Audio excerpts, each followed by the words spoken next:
Ang kwentong ito ay hango sa tunay na buhay. Nangyari ito taong 1965. Walang eksaktong lugar. Cagayan, Province. Ito ay karanasan ni Nestor, isang antingero na tangan ang mutya ng ipo-ipo. Sa panahong ito ay nasa edad 35 na itong si Nestor.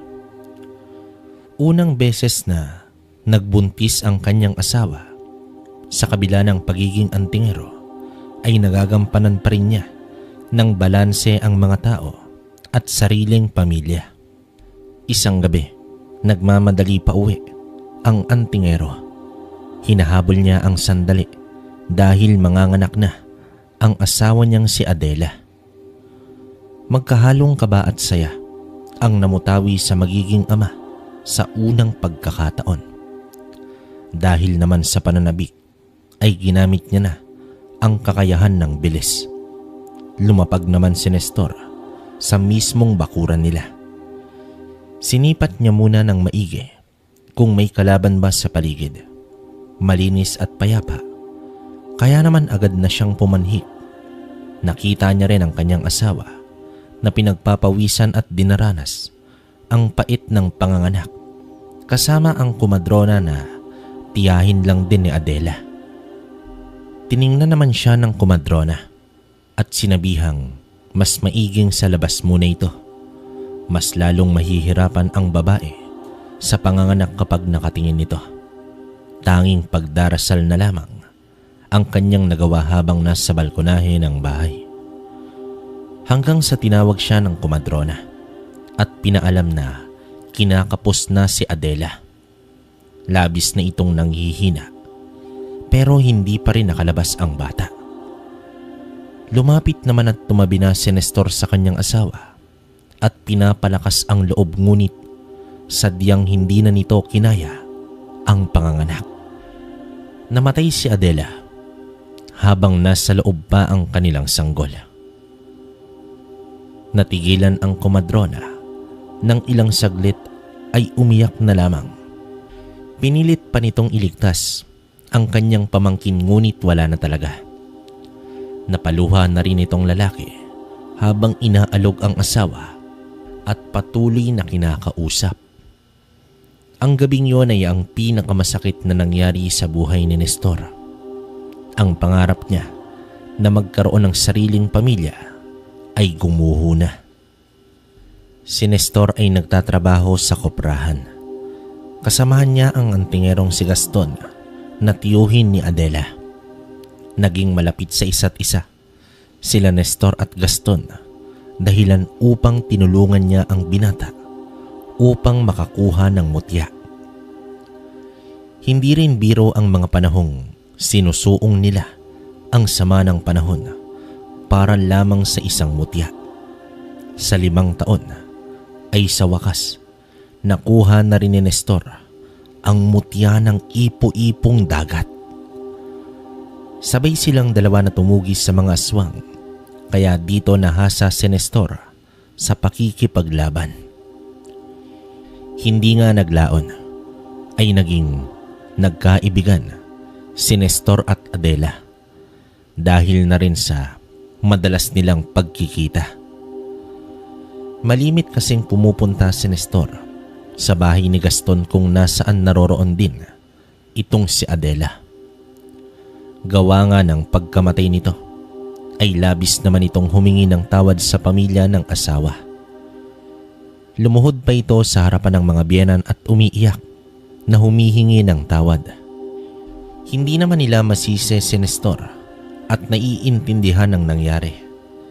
Dahil din dito ay nagpasya na lamang siya na iwan ang kanilang bahay ni Adela at nagpasyang bumalik sa kanyang pamilya na nasa kabilang bayan pa. Isang malaking pamilya ang meron itong si Nestor. Nakatira sila sa isang malaking bahay kung saan naroroon pa ang kanyang mga kapatid at pamilya ng mga ito. Kasama rin sa bahay ang lolo at lola niya, pati na rin ang mga magulang. Sa kabila naman ng kalungkutan, ay unti-unti naman itong napapawi dahil na rin sa tulong ng kanyang pamilya. Naging trabahador si Nestor sa isang palayan kasama ang isa niyang kapatid. Itinoon na lamang nila ang kanilang sarili sa pagtatrabaho at bilang antingero, siya ang naging tagabantay ng kanyang pamilya laban sa panganib ng mga masasamang nilalang. Pero wala namang aswang sa kanilang lugar. Isang masaya at mapayapang pamayanan. Dito rin kasi siya lumaki, kaya naman alam niya ang kwento ng lugar na yon. Si Nestor ay may tuturing na mandirigma dahil nakikibalita ito sa ibang lugar kung may nangyayaring kababalaghan. Paminsan-minsan ay bumibisita siya sa pamilya ni Adela. Hindi na rin kasi ito iba sa kanya at ang lagi niyang kausap ay ang tiyuhin nito. Sa panahong yon ay nanatiling tahimik ang buong probinsya. Wala naman silang nabalitaan na pangyayaring may kinalaman sa mga aswang. Isang araw, sumapit ang kaarawan ng kanyang pamangkin. Nagkaroon ng konting piging sa bahay na pinagsaluhan naman ng buong pamilya. Masaya, maingay, nagkakantahan, inuman kasama ang iilang kapitbahay. Sa mga sandaling yon ay nasa sulok lang itong si Nestor. Pinapanood ang kasiyahan ng lahat. Hindi niya kasi maiwasan na isipin ang kanyang mag-inang lumisan na. Kung nabubuhay lamang ito, marahil ay kasama ito na nakikipagsayahan. Napansin naman siya ng kanyang ama. Lumapit naman ito at kinausap ang anak. Ginampanan ng matanda ang pagiging ama nito kay Nestor sa pamamagitan ng pagpawi sa kalungkutan gamit ang mga panyo at pangaral bilang isang ama. Dahil dito ay nakisali na si Nestor sa inuman at maging sa kantahan.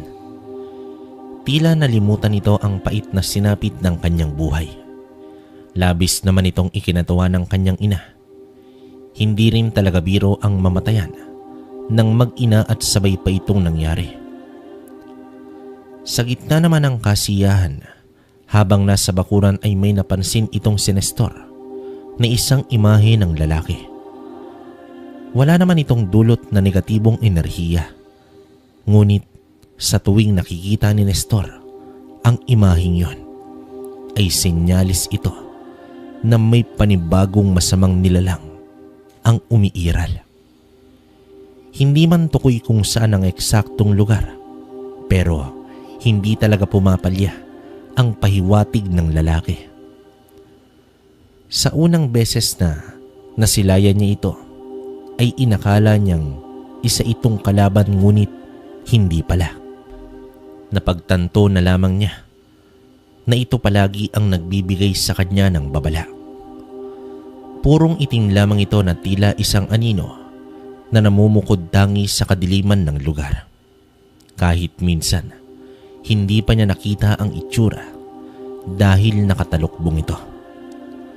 Nakumpirma pa niya na hindi ito kalaban dahil may mga pagkakataon na kapag naaalanganin siya sa laban ay biglang lumilitaw ang lalaki at nakikipaglaban sa mga nilalang. Hindi rin ito nagpapakita sa kanya ng malapitan. Sa gabing yon ay ilang minuto ding nakatayo ang lalaki sa tabi ng isang puno. Pinakiramdaman naman ni Nestor ng maigi ang paligid, baka sakaling may nagmamasid na masasamang nilalang, subalit payapa at maayos naman ito. Kinabukasan naman ay nagpaalam siya sa kanyang pamilya na pupuntahan si Gaston. Sa kanilang pagkikita ay inilahad ni Nestor ang muling pagpapakita ng misteryosong lalaki. Ano sa palagay mo, Tiyo? Saang lugar na naman kaya may naghahasik ng lagim? Seryosong tanong naman dito ni Nestor. Sa ngayon ay wala pa akong ideya, Nestor. Pero hindi naman pumapalya ang mga tagahanga mo, hindi ba? Pabirong tugon naman dito ni Gaston. Tiyo naman, anong tagahanga? Sambit naman dito ng antingero. Nagbibiro lang ako. Ikaw naman kasi masyadong seryoso. Pero mas maganda siguro kung maghihiwalay tayo ng lugar. Doon ako sa kanluran at ikaw naman sa may silangan. Suwestyo naman dito ng kanyang tiyo. Matapos na makapagplano ng dalawa, ay nagyaya na ang biyenan ni Nestor ng pananghalian. Habang nasa hapag, ay kinumusta naman nila si Nestor. Tumango naman ito at sinabing ayos lang siya pati ang pamilya. Pinag-iingat naman sila ng kapatid ni Gaston dahil alam nito na may pinaplano na naman ang dalawa. Nagsalita naman ang biyenang babae na bakit hindi pa nila itigil ang kanilang ginagawa. Nag-alala kasi ito sa tuwing nalalaman na may tinutugis na naman silang aswang. Pero gaya ng dati, hindi maiintindihan ng isang ordinaryo ang dahilan ng isang antingero. Nakakatakot man at laging nalalagay ang sarili sa panganib, ito ay isang panghabang buhay na responsibilidad na buo at taus-puso nilang tinanggap. Pagsapit naman ng hapon ay umalis na magkahiwalay sina Gaston at Nestor. Napadpad si Nestor sa isang bayan na hindi naman ganoong karami ang tao. Sa silangang bahagi ito ng Cagayan. Pumasok naman siya sa isang kainan dahil inabot na siya ng gutom sa daan. Magtatakip silim na rin at iilan na lamang ang kumakain. Sa kainan na iyon ay may lugar sa labas kung saan pwedeng mag-inuman. Mahilig din kasi sa alak itong si Nestor kaya kumuha siya ng isang pwesto doon at lumaklak ng alak matapos kumain. May 6 na mesa at 2 lamang ang okupado hanggang sa inabot na siya ng dilim. Hindi naman problema kay Nestor ang matutulugan dahil kahit sa ibabaw ng puno ay kayang-kaya niya doon na magpalipas ng gabi. Habang umiinom ay naiisip pa rin niya itong si Adela at ang kanilang anak. Hindi pa rin niya maitago ang kalungkutan sa tuwing mag-isa ito. Ang likod ng kainan ay kakawian at tanging lampara ang nagbibigay liwanag sa gabing yon. Ilang oras pa ang lumipas ay muling naramdaman ni Nestor ang misteryosong lalaki. Pasimple naman siyang lumingon sa kakawian at naroroon nga ito. Nakatayo ito at hindi gumagalaw. Palatandaan na naman ito na may nagbabadyang panganib. Hinintay niya ang senyalis nito hanggang sa iniangat na ng lalaki ang kanyang kamay na nakaturo sa isang direksyon. Ito na ang hudyat na kailangan niya ng kumilos. Nilakad niya ang kahabaan ng kalsada. May mga nakakasalubong pa siyang mga tao. May mga nasa kangga ng kalabaw. May mga nagbubuhat ng gulay at kung ano-ano pa. Hanggang dumako siya sa lugar na wala ng kabahay-bahay. Parang nakapikit na lamang dahil sa dilim ng lugar na yon. Dito niya na sinindihan ang sulo. Nayari naman sa kawayan na merong mitya. Nasa isang talampakan lamang ito. May sapat na langis lang din siyang dala para dito. Nakakita naman siya ng isang malaking puno at dito siya nagpasyang tumigil. Pinatay niya na ang sulo at umakyat na sa punong yon. Doon naman siya pumesto sa isang malaking sanga. Humiga na siya at tinakpan ang mukha ng salakot at pumikit, pero gising na gising ang diwa niya sa pakikiramdam ng buong paligid. Habang lumalalim na ang gabi, dito na nag-iba ang temperatura sa paligid. Dahan-dahang umaalinsangan at nagkakaroon ng mabahong amoy ang hangin nun. Sa pagdilat ni Nestor ay una niyang nasilayan ang maliit na buwan, ngunit bilog na bilog ito at nakapagbibigay na ng liwanag sa paligid. Matiyaga niya namang inabangan ang kapaligiran. Ang punong kinaroroonan niya ay may ilang metro ang layo sa kalsadang lupa. Makalipas ang ilang minuto ay may nasilayan siyang grupo ng mga tao na naglalakad sa gilid ng kalsada. Nakailera ang mga ito. Nasa mahigit 7 ang bilang. Magkasamang babae at lalaki.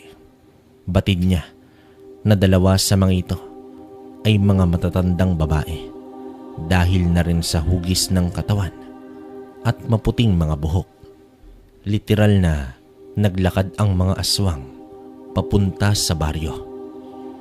Dito niya na itinago ang presensya ng makumpirma niya na mga aswang ang mga ito. Mukhang may hindi magandang gagawin ang mga ito sa taga-baryo. At nang makalagpas ay dito na bumaba ng puno ang antingero. Sumunod siya sa mga ito at sa ilang segundo lamang ay sabay-sabay na huminto ang 7 nilalang. Huminto rin siya at dahan-dahan itong lumingon sa kinaroroonan niya. Nakasalakot naman si Nestor at maiging tinitigan ang mga nilalang na yon. Hanggang sa nagsimulang maghiwalay ang mga ito, tinanong siya ng matandang babae kung sino at ano ang kailangan niya sa malumanay na boses. Tumugon naman dito si Nestor na isa lamang siyang manlalakbay at nais niyang tumungo sa baryo. Marahang lumapit ang matanda at inabot ang kamay ni Nestor. Sila din daw ay pupunta ng baryo at kung gugustoy ni Nestor na makiisa sa kanila ay malugod niya itong pahihintulutan. Nakaabot pa rin ang kamay ng matanda hanggang sa nakalapit na ito kay Nestor.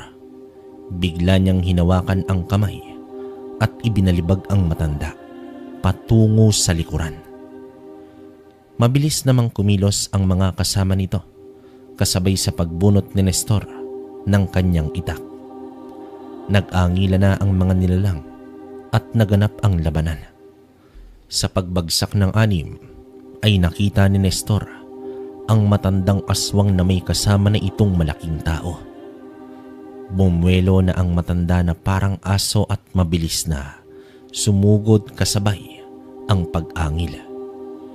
Walang habas naman itong sinalubong ni Nestor ng kanyang sandata dahilan upang magkaputol-putol ang katawan ng aswang. Sino ka? Napakalakas naman ang loob mo na ubusin ang mga alagad ko. Galit na wika ng lalaking aswang. Anong balak niyo sa baryo? Magasik na naman kayo ng lagim? Pwes, dumaan muna kayo sa aking bangkay bago niyo masagawa ang masama niyong balak. Matapang na tugon naman dito ni Nestor. Masyado mo yatang minamalit ang kakayahan ko. Umanda ka sa akin. Mararanasan mo ang pinakamapait na pangyayari sa iyong buhay. Palagi akong handa sa mga katulad mong demonyo. Sige, ano pang hinihintay mo? Hinahamon kita ng isang duelo. Huwag mo akong itulad sa ibang aswang. May mas maganda akong naiisip na gagawin sa'yo. Sa isang iglap ay nagbago ang anyo nito at nakita ni Nestor sa kanyang harapan ang isang gabunan. Pumorma na ng pandepensa si Nestor, ngunit imbis na umatake ay lumundag palayo ang gabunan at mabilis din itong nawala. Nanghihinayang naman si Nestor sa pagkakataong yon, pero lumiit na ang bilog sa paghahanap ni Nestor sa ipinapahiwatig na kalaban ng misteryosong lalaki. Nagpasya ito na manatili sa baryong yon dahil nakatitiyak siya malapit lamang sa lugar na mumungad ang mga aswang. Minsan naman ay may nakausap na matanda ang antingero. Isa itong lokal sa nasabing baryo.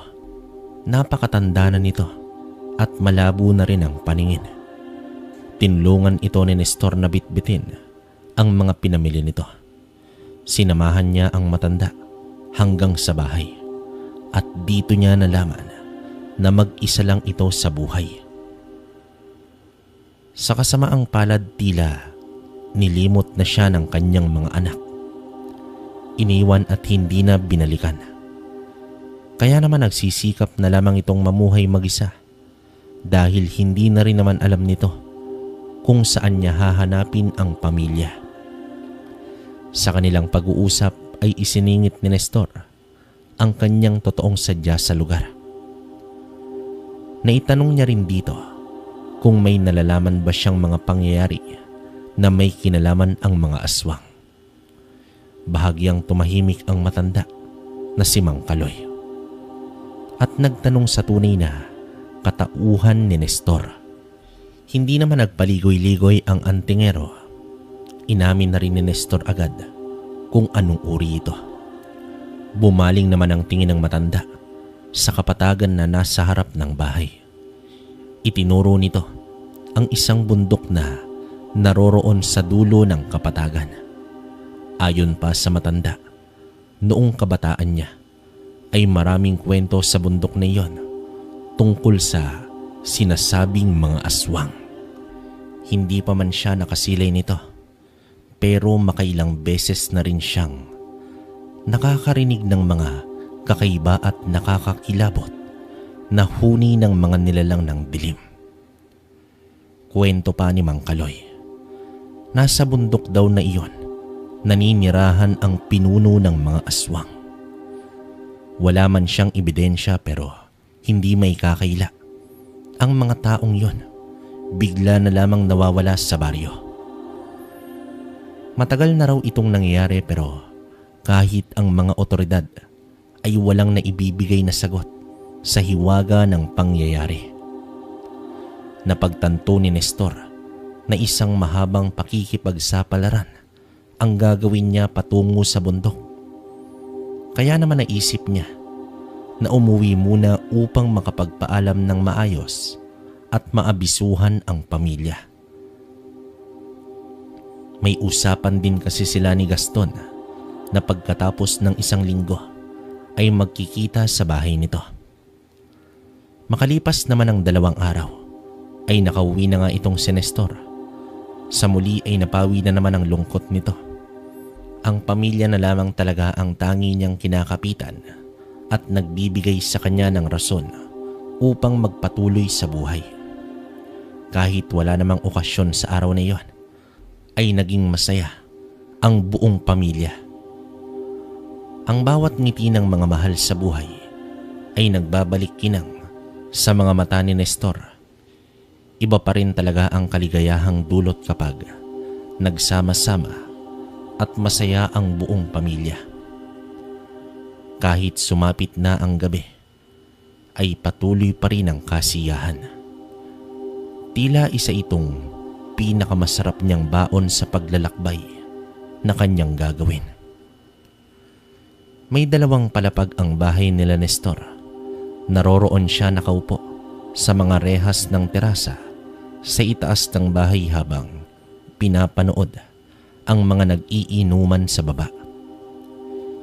Hindi rin halos mapawi ang ngiti ni Nestor sa mga sandaling yon na tila nalimutan niya na ang pagiging mandirigma at bumalik sa pagkabata. Ang ngiti naman sa kanyang mga labi ay dahang-dahang napalitan ng seryosong muka nang makita niya sa di kalayuan ang misteryosong lalaki.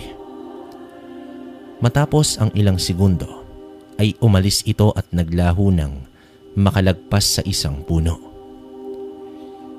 Hindi pa man nagising ang lahat ay nagpaalam na si Nestor sa kanyang mga magulang na dadayo muna siya sa kabilang bayan. Isang malungkot at nag-aalalang imahe ang nakita niya sa kanyang ina. Sanay na rin naman si Nestor sa ganitong damdamin ng kanyang ina sa tuwing siya ay aalis. para tumugis ng mga aswang. Hindi na nagtagal pa si Nestor at tumungo na sa bundok na itinuro ni Mang Kaloy. Pero dumaan muna siya kay Gaston upang ipaalam ang binabalak. Sigurado ka ba dyan sa gagawin mo, Nestor? Tanong naman dito ni Gaston. Walang masama kung susubukan ko ito, tiyo. Sa tingin ko naman hindi gumagawa ng kwento ang matandang yon. Wala namang masama kung susubukan natin, di ba? Tugon naman dito ng antingero. O sige pamangkin, sasamahan kita sa bundok. Wika naman dito ng kanyang tiyo. Hindi na, tiyo. Mas mabuting dito ka na lang. Minsan ko nang nakaharap ang gabunan na yon. Kakayanin ko siya. Paninigurado naman dito ni Nestor. Para kay Nestor, mas mabuting maiwan na lamang si Gaston. Hindi rin kasi maganda ang pakiramdam ni Nestor. Mas maiging may antingerong may iwan sa kapatagan. Nangako naman ang tiyuhin na bibisita ito sa susunod na araw sa pamilya ni Nestor. 2 gabi ang lumipas ay nasa paanan na ng bundok ang antingero. Mas ginanahan pa siya ng madiskubre kung gaano kasukal ang gubat. Sa isang puno ay muling sumilong si Nestor. Kung ang posisyon ng buwan, ang pagbabasihan ay tinatayang nasa 1:00 o 2:00 na ng madaling araw. Inuunat niya na ang kanyang katawan para magpahinga nang may biglang bumanggas sa kanya. Agad nahulog ang antingero, ngunit nakabawi naman ito kaagad at nakalapag ng may balanse sa lupa. Sa pagtingin niya sa taas ay nakita niyang tumalon pa sa kanyang itaas ang gabunan na humahalakhak. Lumapag naman ito sa lupa at dito nagsalita ng, Kumusta ka na, Nestor? Nakangiting wika nito sa kanya. Paano mo nalaman ang pangalan ko?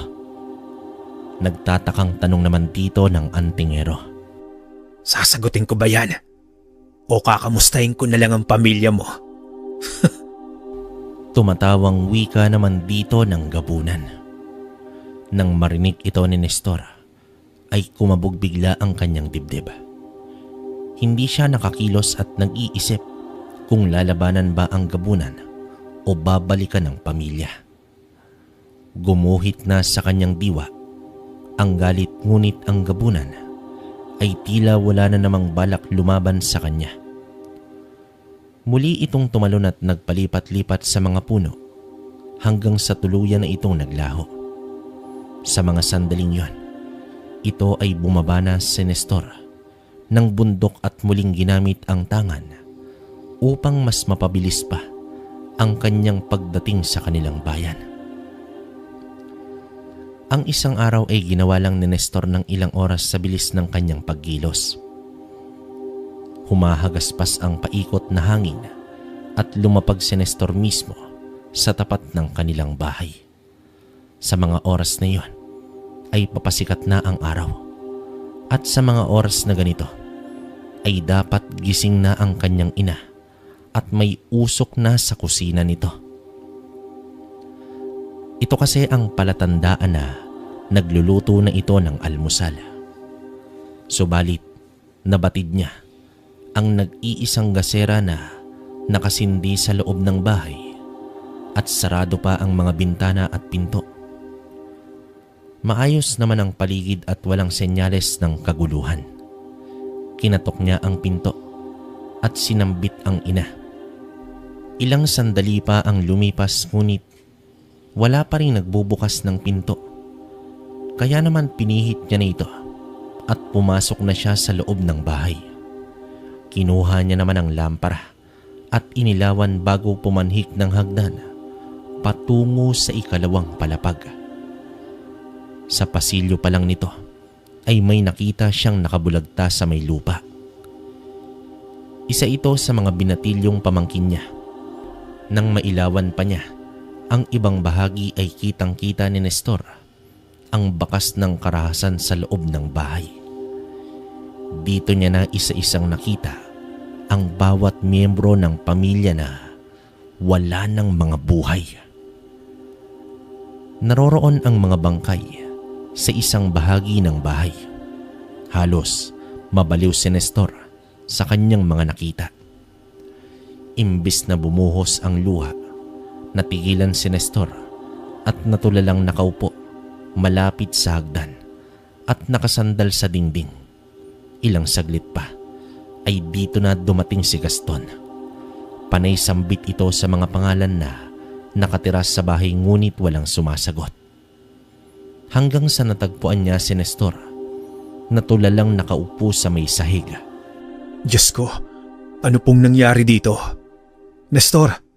Nestor, magsalita ka! Anong nangyari dito? Wika naman dito ni Gaston. Ngunit tanging luha lang ang naitugon ng antingero.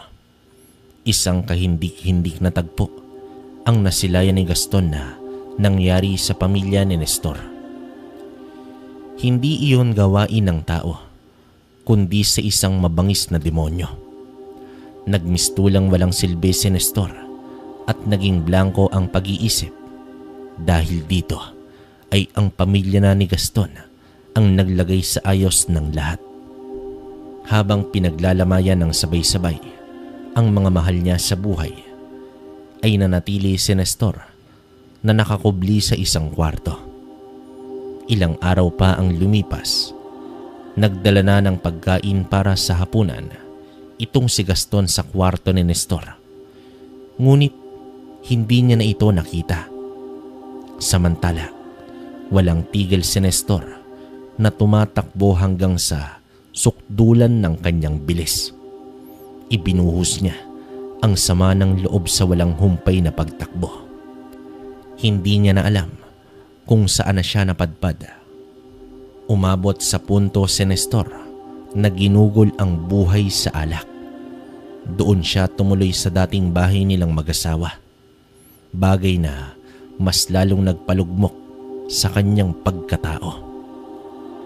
Binalot ng matinding kabiguan at kalungkutan si Nestor.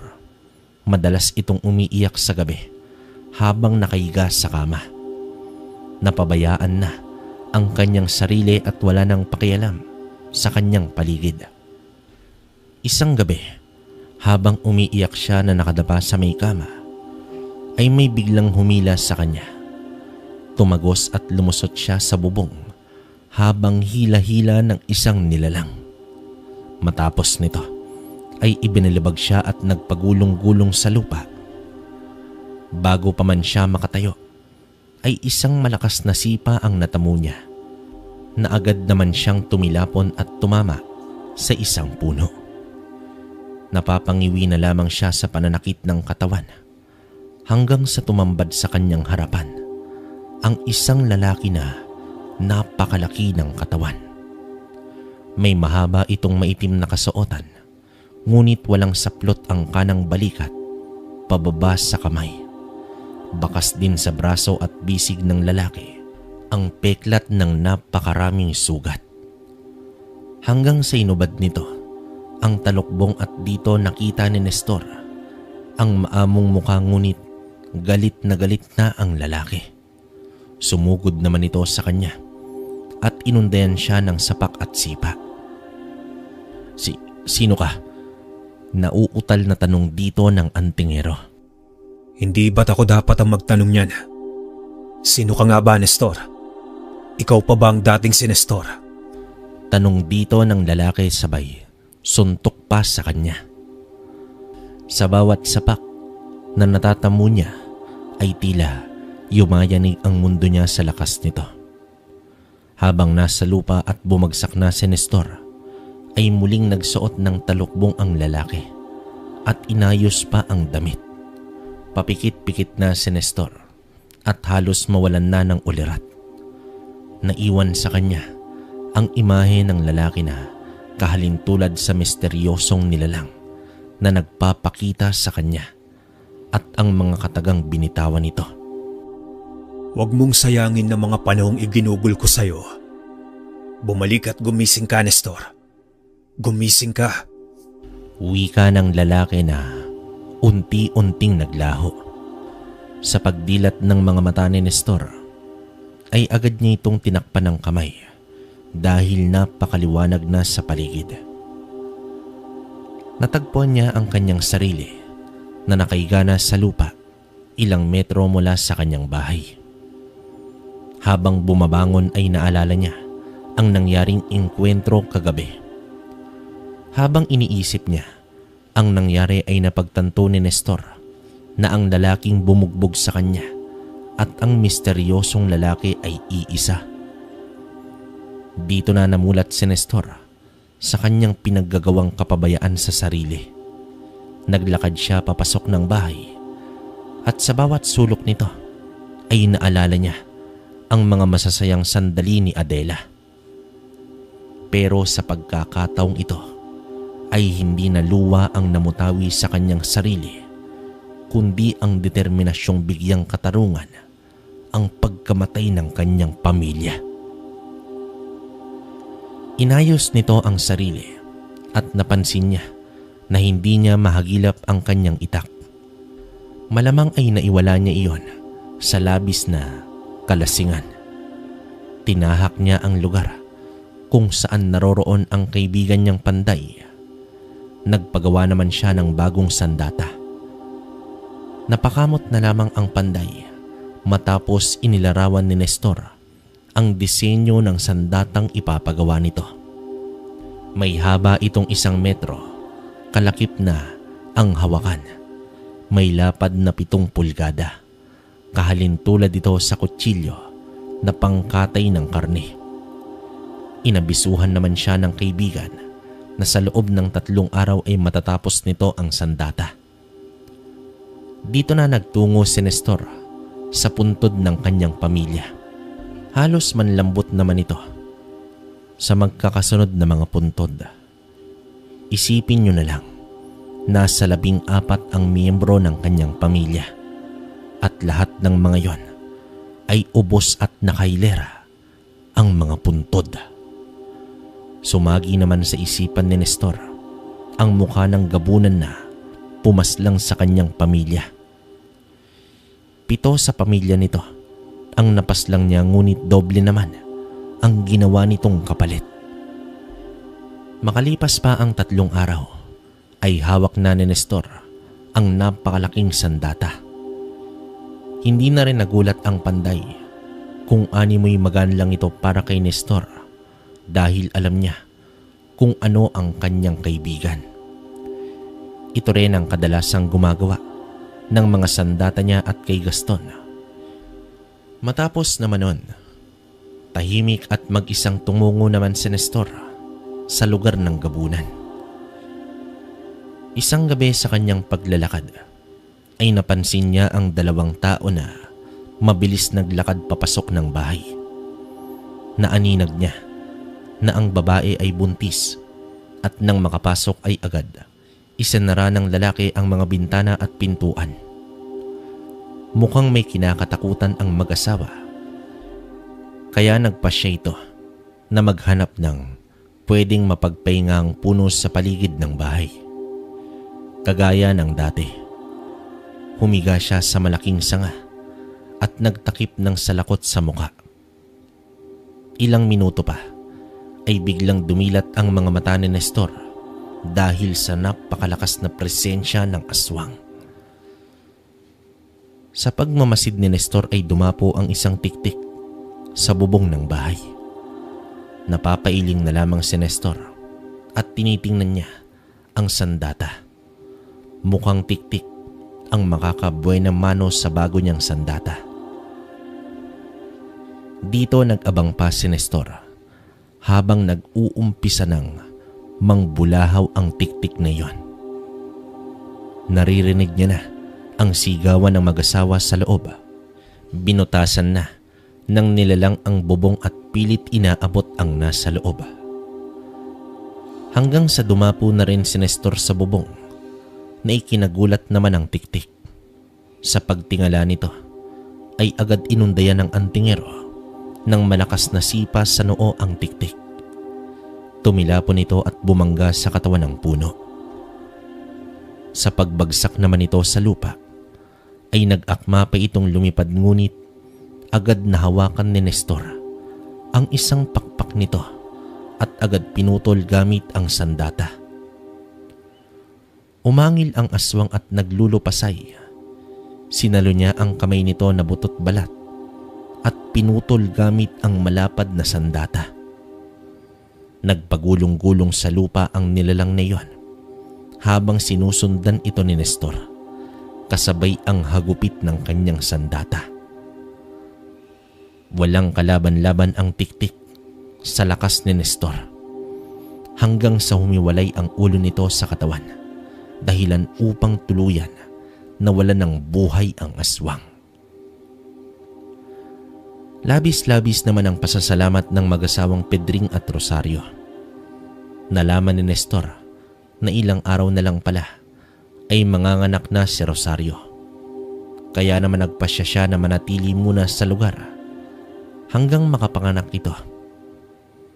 Inalok naman siya ng mag-asawa na pwede naman siyang tumira sa kanilang bahay pansamantala. Ikinagalak naman ito ni Nestor. Sa gabi ng panganganak ni Rosario, habang nasa labas ng bahay si Nestor, ay naalala niya ang gabi na pinapanganak din ni Adela ang kanilang anak. Tahimik siyang nagdasal na sana ay maging ligtas ang babae at ang sanggol nito. Hindi niya naman maiwasan ang kumabog ang dibdib.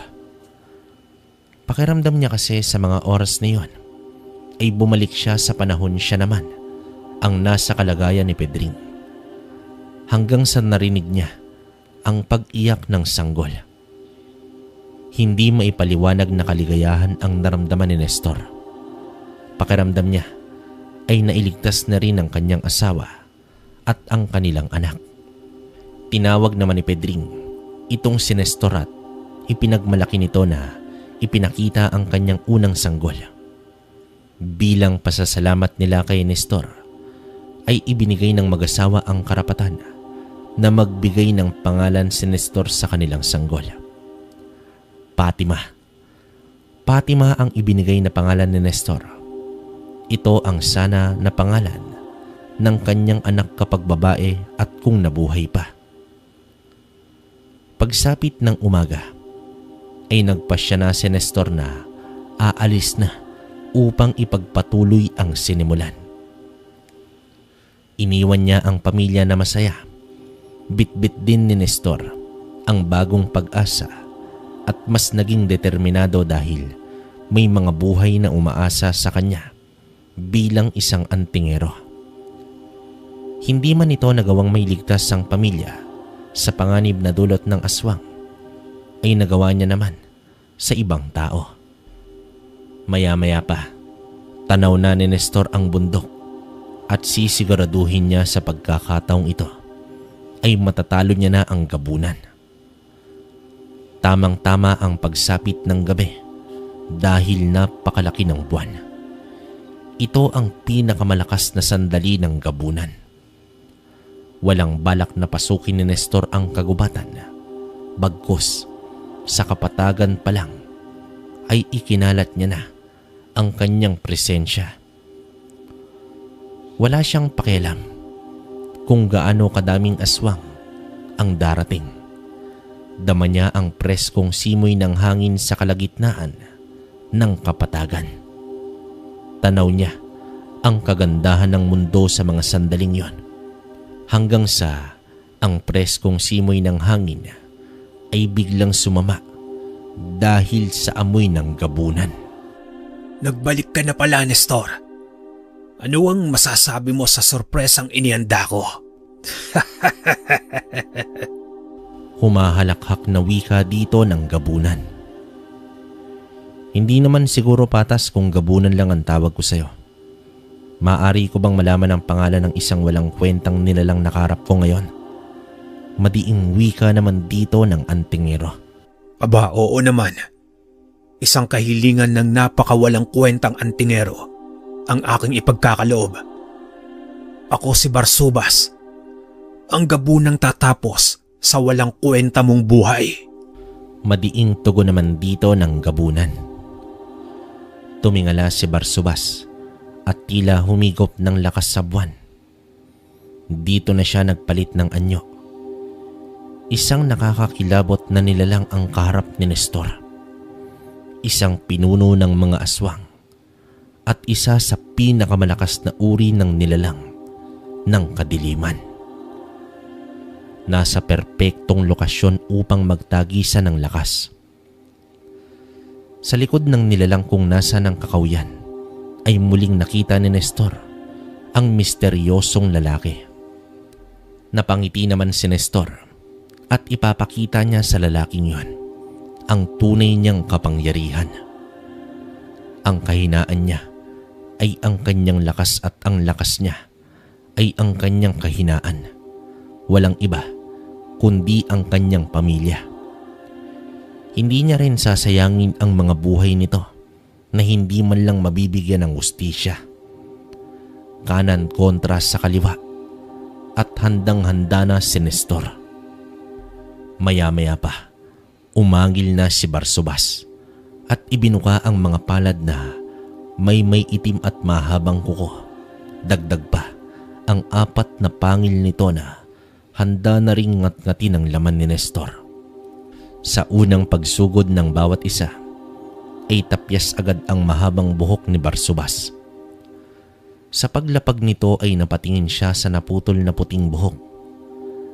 Dito nairita ang gabunan dahil hindi man lang niya natamaan si Nestor. Sumugod itong muli at nagtagpo na ang kanilang mga kamao at pareho silang tumilapon. Mabilis na bumangon si Nestor at hinawakan ang sandata sa 2 kamay. Sumugod muli sa isa't isa at dito na sila nagpalitan ng mga atake. Bumaon ang mga kuko ni Barsubas habang bumaon rin ang talim ng sandata ni Nestor. Napatras ang 2 ngunit hindi ininda ang mga tama nito. Ibinagsak ni Nestor ang sandata at nakikipagmano-mano sa gabunan. Ramdam ng bawat isa ang lakas nilang taglay. Sa bawat suntok ni Nestor ay katumbas nito ang isang buhay ng kanyang pamilya. Makalipas ang ilang minuto ay lumamang na si Barsubas. Ininda na ni Nestor ang kanyang mga sugat na natamo. Ano na, antingero? Papatunayan mo ba talaga sa akin na isa kang walang kwentang nilalang? Buhay pa ako, demonyo. Huwag ka munang magsaya dahil hindi pa ako tapos. Matapos ng wikang yon ni Nestor, muling sumugod si Barsubas at lumundag ito ng napakataas. Bumulusok ito pababa at buong lakas nitong inatake si Nestor. Akmang susugod na ang misteryosong lalaki. Ngunit sa mahinang boses ay pinigilan ito ni Nestor. Tila narinig ito ng lalaki. Kaya naman muli itong naglaho. Paparating na ang atake ni Barsubas. At dito na nagpakawala ng ipo-ipo itong si Nestor. Tinangay nito ang gabunan at nagpaikot-ikot sa ere bago tuluyang tumilapon sa lupa. Ano na? Walang kwentang gabunan? Nagulat ka ba? Hayop kang bubwit ka. Isa ka din palang tuso. Sa muli ay nagharap ang 2. Paniguradong batid na ng gabunan ang ipo-ipong tangan ni Nestor. Kaya naman hindi na niya ito basta-basta gagawing ulit dahil maiiwasan lang ito ni Barsubas. Sumugod naman si Nestor ng mga suntok. Sinalo naman ito ng gabunan. Napagtanto ni Nestor na uubusin lang ng nilalang ang kanyang lakas. Kaya naman kailangan niya nang gumawa ng ibang estilo. Dito nagpakawala siya ng ipo-ipo at nasasabayan na ito ni Barsubas. Humahalakhak pa ito habang sumasayaw sa saliw ng ipo-ipo. Nagpakawala pa ng mga ipo-ipo ang antingero, ngunit nalalabanan lang ito ni Barsubas sa pamamagitan ng pagsabay sa hangin hanggang sa ikinumpas ni Nestor ang kamay at muling nagpakawala ng ipo-ipo. Lakas loob pang sinuong ng gabunan ang umiikot na hangin, ngunit sa pagbagsak ng katawan nito sa lupa ay hindi na kasama ang ulo. Bumagsak sa ibang bahagi ang ulo ng gabunan na nakadilat pa ang mga mata. Lingid sa kalaman kasi nito. Habang sinasanay ni Nestor na mapanatag ang gabunan sa ipo-ipo, ay isinama niya dito ang kanyang sandata, dahilan upang mataga ang liig ng nilalang at naputol ito. Naglakad naman ang antingero at pinulot ang ulo ng kalaban. Ibinagsak niya ito sa lupa at inapakan ng napakalakas. Dito na kumalat ang utak ng nilalang, ngunit ang katawan nito ay gumagalaw pa. Sa hindi inaasahan ay tumayo ito at sumugod pa sa kanya. Mahigpit niyang hinawakan ang sandata at ibinigwas sa katawan ng nilalang na iyon. Sa lapad nito ay nagawang mahati ang katawan ng gabunan. Sa pagbaling niya sa kakawian ay nakita niya naman ang lalaking nakangiti at tumalikod na unti-unting naglaho sa dilim. Napaluhod na lamang ang antingero at nagpasalamat ng gusto sa may likha. Sino ka ba talagang misteryosong lalaki? Bakit sa bawat laban ko ay nakahanda kang ipagtanggol ako? Mga katanungan ni Nestor na walang kasagutan. Pagsapit ng umaga ay mumisita si Nestor kay Mang Kaloy. Naabutan niya naman itong nagkakape. Binati niya ang matanda at malugod naman siya nitong pinatuloy sa bahay. Kumusta ka na, iho?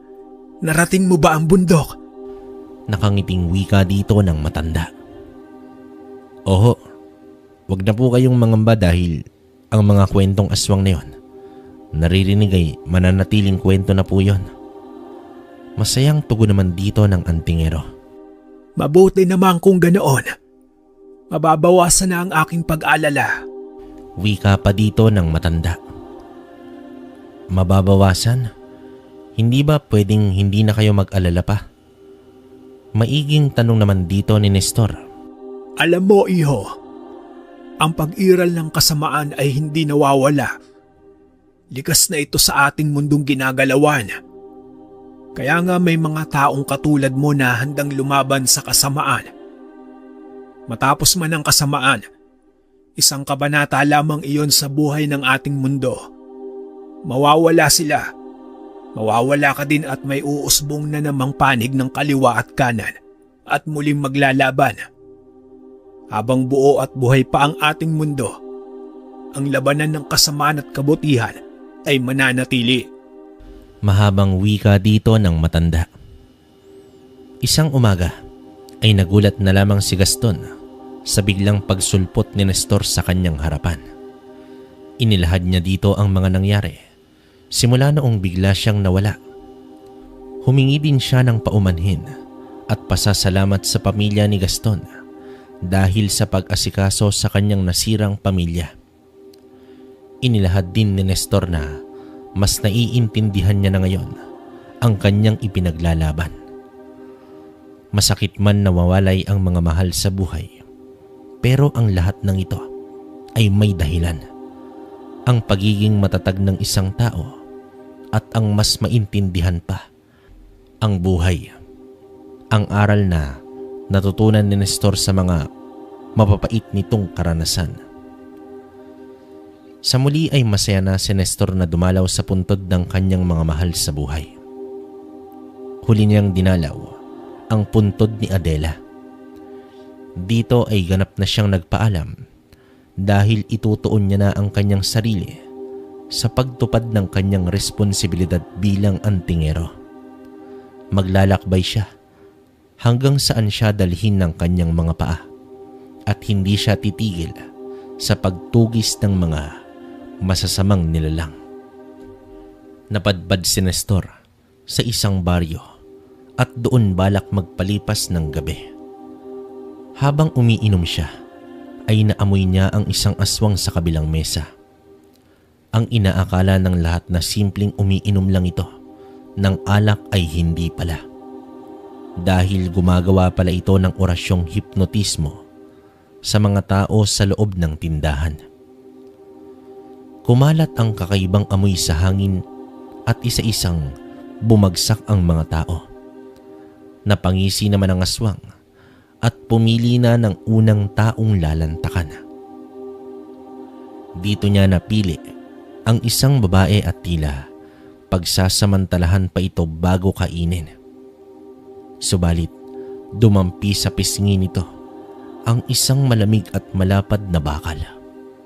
Sa paglingon ng aswang ay isang hagupit ng sandata ni Nestor ang tumama at pumutol sa leeg nito.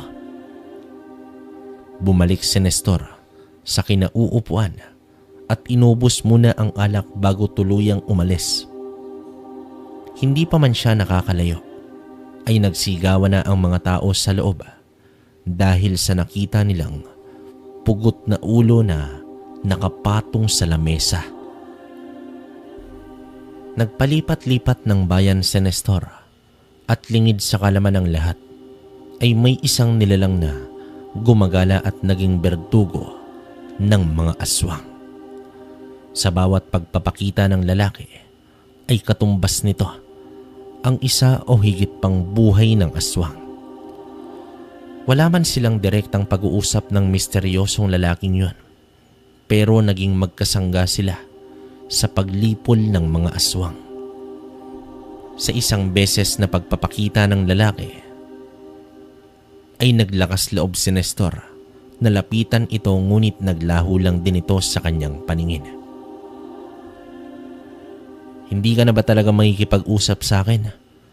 Noong kinakausap mo ko, tinadtad mo naman ako ng bugbog. Hindi ba pwedeng maupo tayo at mag-usap na may kasamang alak? Nagmumukha na akong baliw dito magsalita. Pero sige, hanggang sa muling pagpaparamdam mo, kaibigan. Wika ni Nestor sa kawalan. Nagpatuloy si Nestor sa kanyang layunin sa tulong ng misteryosong lalaki na itinuturing niyang isang gabay. Ang kwentong ito ay nagpapaalala na kahit sa anong panghihina natin ay hindi dapat tayo bumitaw. Lahat ng magaganda at masasamang pangyayari sa ating buhay ay merong dahilan. Hindi upang tayo ay malugmok sa kapariwaraan, kundi upang maging mas matatag tayo at maging mas matibay na harapin pa ang mga pagsubok na darating sa ating buhay. Ika nga ng lahat ay may dahilan, maganda man o masama. Mga kabaryo, hanggang dito na lang ang kwento natin ngayong araw. Okay, opinion ko, grabe, napakalakas ng kwento natin ngayon. Hindi lang yung buong kwento, no? Kumbaga, lalo na tong si Nestor, isipin nyo naman, mutya ng ipo-ipo. Tapos, yun nga ang nakakapagtaka rito. Yung gabay niya pala is divino, no? Hindi lang siguro nabanggit dito o hindi ko rin may tuturing na divino eh. Feeling ko nga, mas malakas pati, hindi ko alam. Grabe ang tindi nun. Isipin mo, senyales lang yung ginagawa sa kanya. Alam na agad ni Nestor kung merong kalaban, di ba? Doon pa lang, nakakamanghang kakayahan. No? Saka, yun nga, nakakalungkot din to. Ayoko sanang magbigay ng komento kasi isipin nyo naman, unang part pa lang ng kwento, namatay na si Adela, asawa niya. Diba? So, medyo nakakalungkot yun. Lalo pa yung anak niya na hindi man lang niya nakita. Diba? Grabe. Tapos, bandang dulo na yung kay Barsubas na gabunan pala. Isipin mo, 14 na pamilya mo yung pinatay, di ba? Grabe to. Saludo ako kay Nestor. Siguro, ang tindi ng, kumbaga yung anxiety pinagdaanan na ito, no? Kasi isipin mo, parang kang nawarsyak sa giyera nun. Tapos yun nga, nakita niya na, dun pa lang sa part na nakita na ni Nestor na magkakatabi yung puntod ng pamilya niya. Grabe yung kilabot ton. Para sa akin wala akong masabi. Saludo ko kay Nestor, napakalakas mo. Sana dumami pa yung mga katulad ni Nestor na may karanasan sa kwento natin. No? Para sa akin, wala masabi. Kumbaga, saludo kay Nestor, grabe. So, yun lang yung komento ko, kabaryo. Hindi ko na rin hahabaan. Kayo nang bahala magkomento at babasahin ko yan. Tapos, yun nga pala, salamat sa mga sumusuporta sa Kwentong Baryo yan. Mapapakinggan nyo rin kami sa Kwento ni Kabaryo yan, channel ko, saka Kwentong Kalakbay. Yan. Nandun kami ni Tito Proy sa ni Jen. Yan. So, painggan nyo rin yun. So, paano Kabaryo? Hanggang dito na lang muna. Hanggang sa susunod na kwento. Salamat.